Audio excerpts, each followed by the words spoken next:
ये पंकज भैया गाना गाते हुए ब्लॉग में हमारे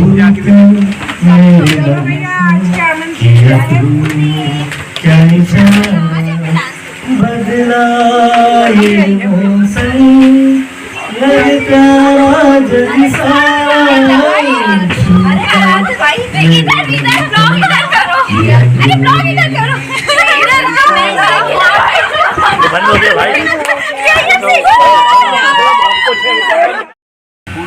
बनाती है और इसकी कई डिशें मैंने खाई हैं और आगे भी भविष्य में अच्छी डिशें बना कर खिलाए, यही मैं उससे गुजारिश करता हूँ। और मेरी डिमांड पर आलू की कचौड़ी बनाए तो वो जो मुझे बहुत पसंद है। ये पूरी समिति की इच्छा है। आलू की कचौड़ी सबको बना के खिलाओ तुम 1-2 दिन में, और गणेश भगवान की कृपा आप पर बनी रहे, ऐसी कामना के साथ।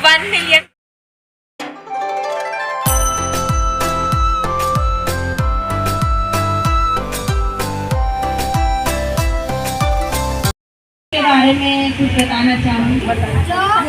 2-1 दिन पहले मैंने रिसेंटली शिव पुराण चल रही। चलो बराबर पे जा रही है। नहीं आप तो भाग रहे एक पॉइंट मिल रहा है, जो सबसे अच्छी सीटी बजा लेगा जिसकी जीत वाले वो जीत पा रहे हैं।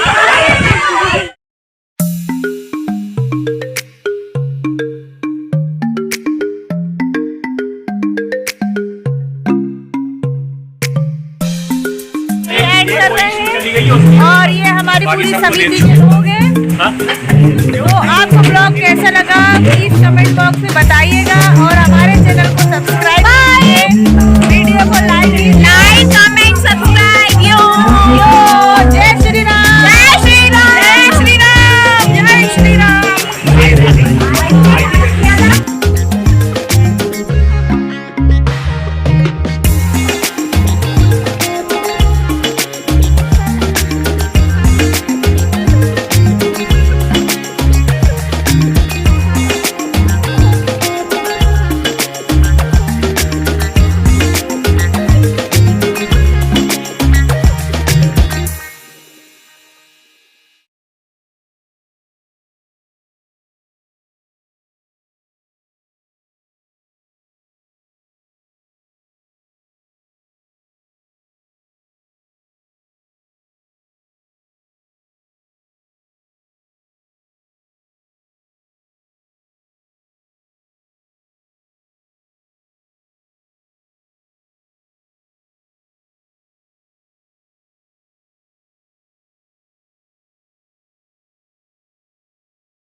कम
ही किया है मैंने, नहीं वो मैंने याद कर लिया।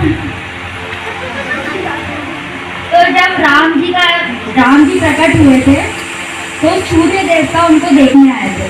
तो सूर्य देवता अपनी चाल भूल गए थे राम जी को देख के, उनका मुँह इतना सुंदर था। तो चंद्रमा देव को मौका ही नहीं मिल रहा था राम जी को देखने का। तो चंद्रदेव मायूस हो गए कि मुझे तो राम जी को देखने का मौका ही नहीं मिल रहा है। तो राम जी तो किसी को मायूस देख नहीं सकते। तो राम जी ने बोला कि अब जब भी मेरा नाम लिया जाएगा मेरे साथ तुम्हारा नाम भी लिया जाएगा, तभी हम बोलते श्री रामचंद्र। जब सीता माता का हरण हुआ था तब राम जी ने शिवलिंग की थी रामेश्वर में, तो स्थापना की थी। तो स्थापना की पूजा में जो जजमान वो थे पंडित, वो थे रावण, साक्षात रावण। और रावण ने आके उनसे पूछा कि आप ये स्थापना क्यों करवा रहे हैं, इसका उद्देश्य क्या है, आपकी मन्नत क्या है। तो राम जी ने कुछ नहीं छुपाया। राम जी ने कहा ऐसा है कि रावण महाराज हमारी पत्नी को ले गए, तो हम चाहते हैं कि हम जाके युद्ध लड़के हमारी पत्नी को वापस ले आए। तो रावण युद्ध किसके साथ था? रावण के साथ।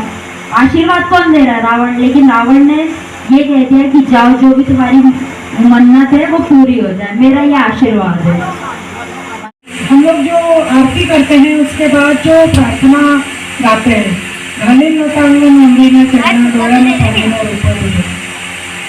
इस प्रार्थना के कुछ दो तीन जानकारी जो आपको देना चाहूँगी।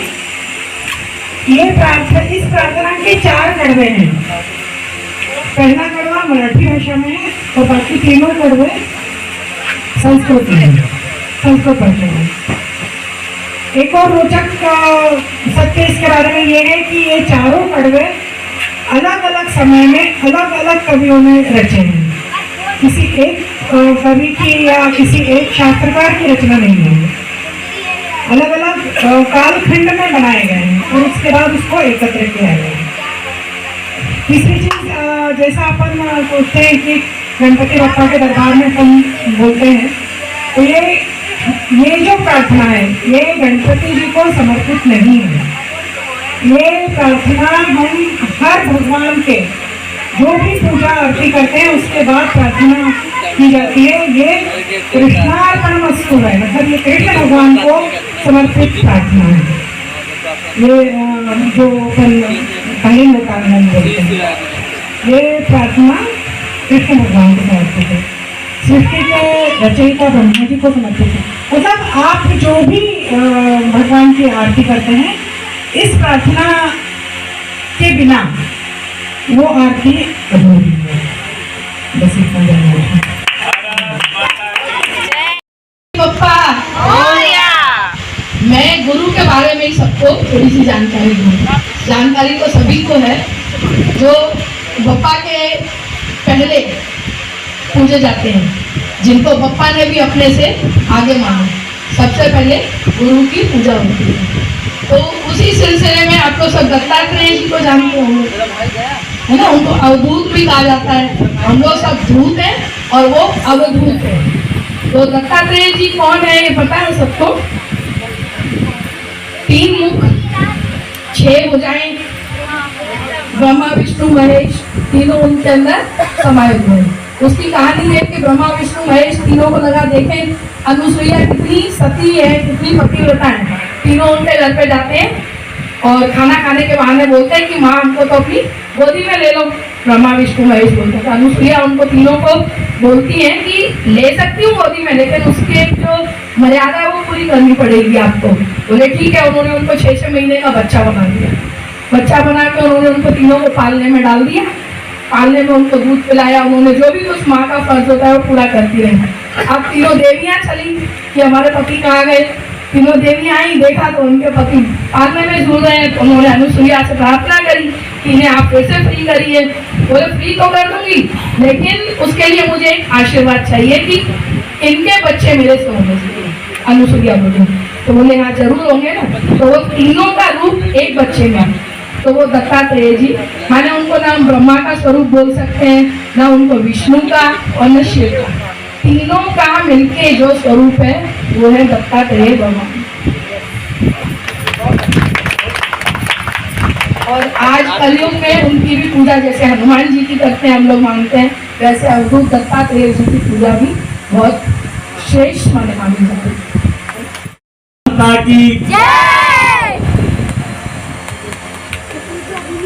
गुरु की बात चल रही है। अपने को ज्यादा ज्ञान तो है नहीं, पर गुरु की महिमा जिस पे हो जाए वो कैसे करता है उसका एक छोटा सा कहानी के रूप में बताता हूँ। एक चेला जो था वो गुरु की सेवा करता था, और गुरु की सेवा करता था तो वो गुरु उसके लिए भगवान जैसे थे। वो हर चीज गुरु को देख के सीखता था, उनको देख के सोचता था कि मैं भी ऐसा ही करूँगा। एक दिन जब वो जंगल में गया था किसी काम से, और जब लौटा तो उसके गुरुजी जो थे वो भोलेनाथ की पिंडी पे पैर रख के सो रहे थे। जब उसने ये दृश्य देखा तो वो चेला जो है ना वो मतलब अपने गुरु के प्रति एकदम उसके मन में ये धारणा आई कि कैसा गुरु है मेरा, मैं किसको आज तक गुरु मानता था जो भगवान के ऊपर पैर रख के सो रहा है। तो उसने गुरु जी को हिला के, अरे गुरु जी क्या कर रहे हैं, आपने भगवान भोलेनाथ के ऊपर पैर रख के सो रहे हो। बोले बेटा मैं बहुत थका हुआ हूँ, एक काम कर तू मेरे पैर वहां से हटा के कहीं और रख दे। जैसे ही उसने पैर हटा के और कहीं रखे, वहां शंकर जी की पिंडी आ गई। फिर उसने वहां से हटाई, दूसरी जगह रखे, शंकर पिंडी आ गई। और ऐसे करके उसने चारों तरफ गुरु को घुमा दिया। जब चारों तरफ घुमाया तो उसको गुरु का ज्ञान हुआ उसी समय, और उन्होंने वो पैर उठा के अपने सिर पर रख लिए। और वो जब गुरु के चरण उसके सिर पर पड़े तो वो चेला तर गया, और उसी दिन उसको ब्रह्म ज्ञान जो कहते हैं गुरु का ज्ञान वो हुआ उस दिन। तो एक बार सारे गुरुओं के लिए जोरदार ताली बजाओ। गुरु ही सबसे बड़ा है, चाहे वो माँ बाप के रूप में हो, दोस्त के रूप में हो, बीवी के रूप में हो, भाई के रूप में हो, पत्नी के रूप में हो, गर्लफ्रेंड के रूप में, कोई भी सब गुरु है। कुछ ना कुछ सिखाते हैं, कहने का मतलब सब कुछ ना कुछ सिखाते हैं। चलिए कार्तिक सिंह सिसोदिया है ना? हाँ ठीक है, सॉरी मुझे नहीं पता। ठीक है चलिए, अब कार्तिक हमको एक गेम बताने वाला है जो कि कार्ड से है। तो सोनल जी आप आगे आ जाओ।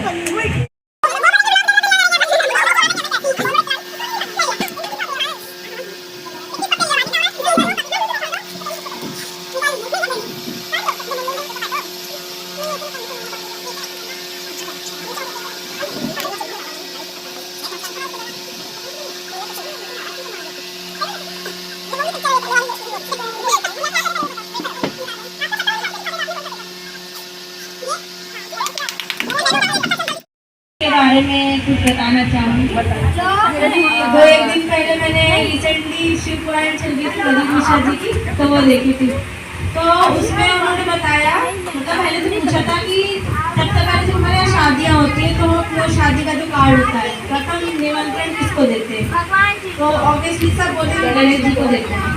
तो फिर उन्होंने बताया कि गणेश जी को देते हैं, लेकिन गणेश जी एक कथा सुनाई थी उन्होंने। फिर तो पृथ्वी पर मतलब स्वर्ग लोक में सभी देव देवता और ये लोग चाहते थे कि एक यज्ञ हो जिसमें सबका भला हो, मनुष्यों का भला हो, देवताओं का भला हो, सबका भला हो।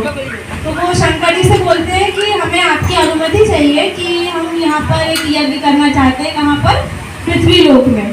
तो शंकर जी ने बोला कि ठीक है कर लो, कोई दिक्कत नहीं है। तो सारे देवता बोलते हैं कि हम कर तो ले, लेकिन हमें ये चाहिए कि हम सबको निमंत्रण कैसे पहुँचाएं। तो यही बात चलती है। तो ऐसे सारे देवताओं से बोलते हैं तो सब कोई ना कोई रीजन देके मतलब मना कर देते हैं कि गरुड़ बोलते हैं कि मैं नागलोक में नहीं जाऊँगा, इंद्र बोलते हैं मैं नागलोक वहाँ नहीं जाऊँगा।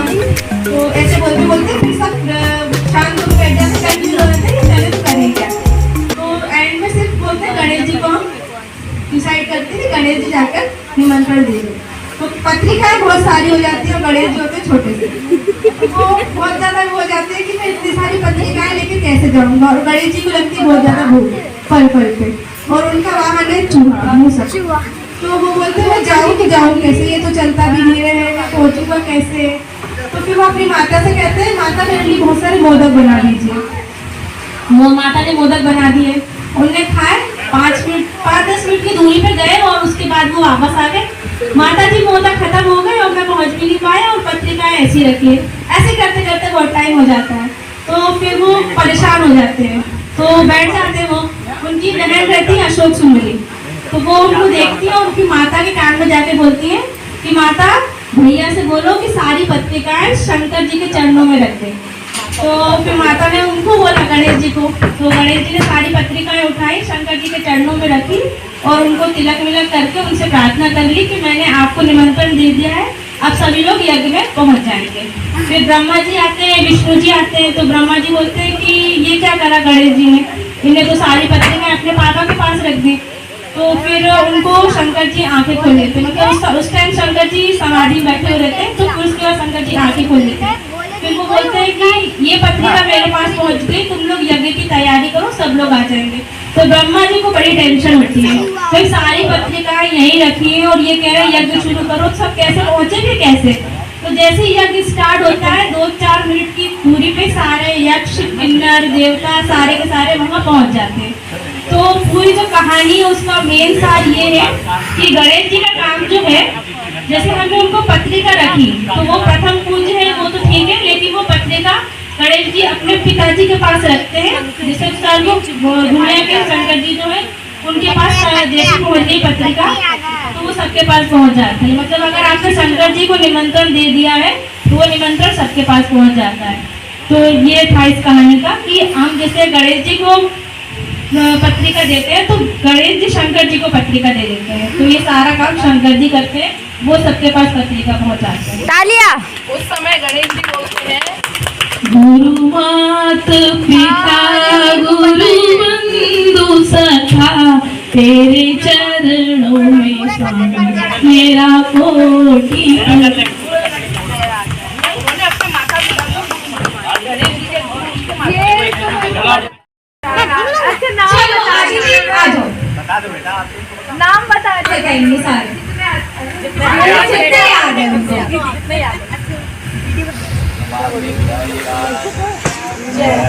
अरे स्टार्ट नहीं करते हैं।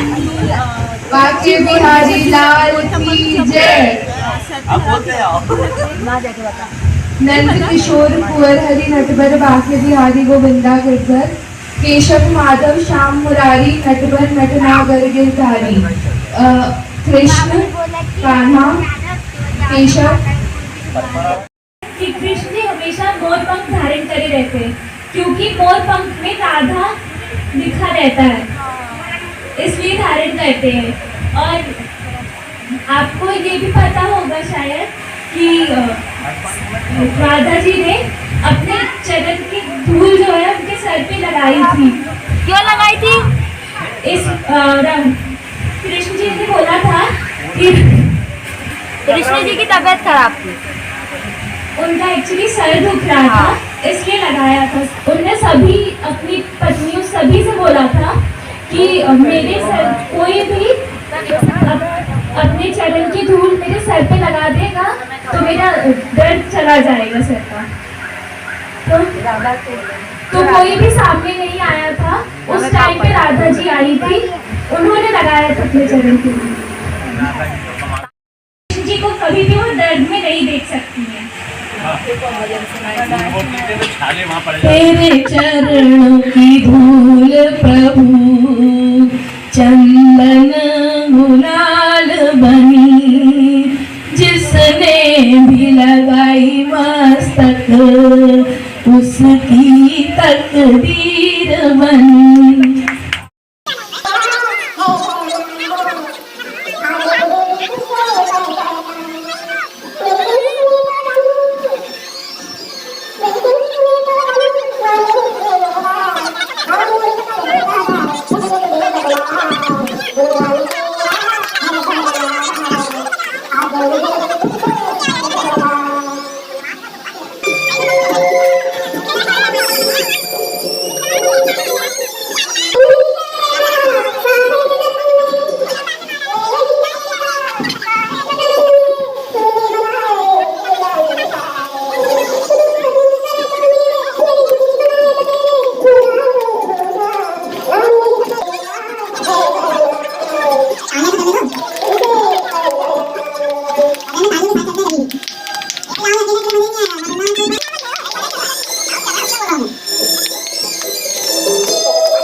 बनाती है और इसकी कई डिशें मैंने खाई हैं और आगे भी भविष्य में अच्छी डिशें बना कर खिलाए, यही मैं उससे गुजारिश करता हूँ। और मेरी डिमांड पर आलू की कचौड़ी बनाए तो वो जो मुझे बहुत पसंद है।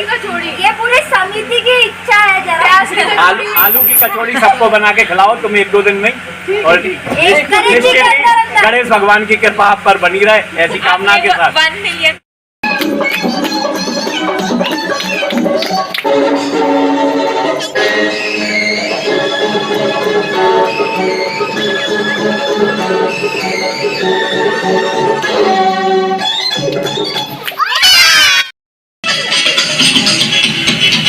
मन जनाब ने पुकारा नहीं, क्या मेरा साथी गवारा नहीं।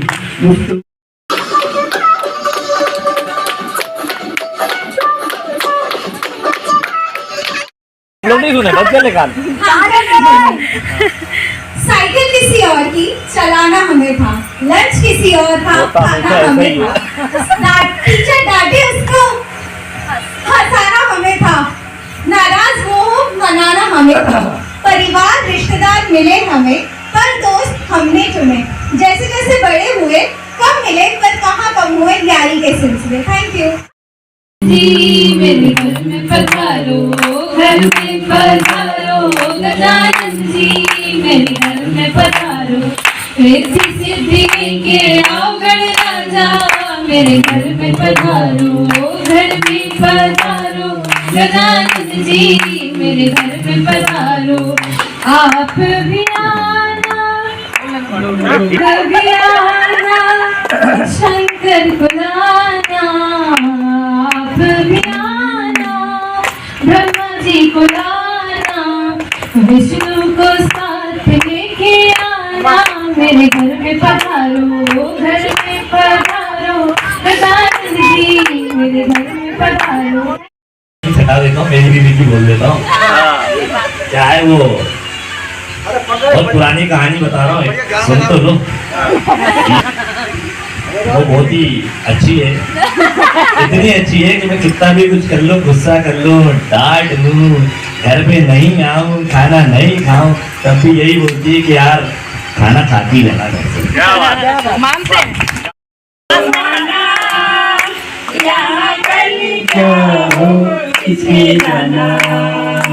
जिंदगी एक सफर है सुहाना। ये पंकज भैया गाना गाते हुए ब्लॉग में हमारे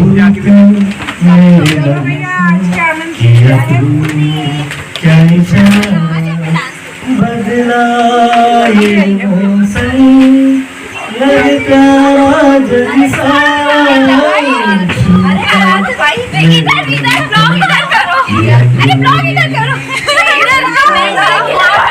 आज बंद हो गया भाई।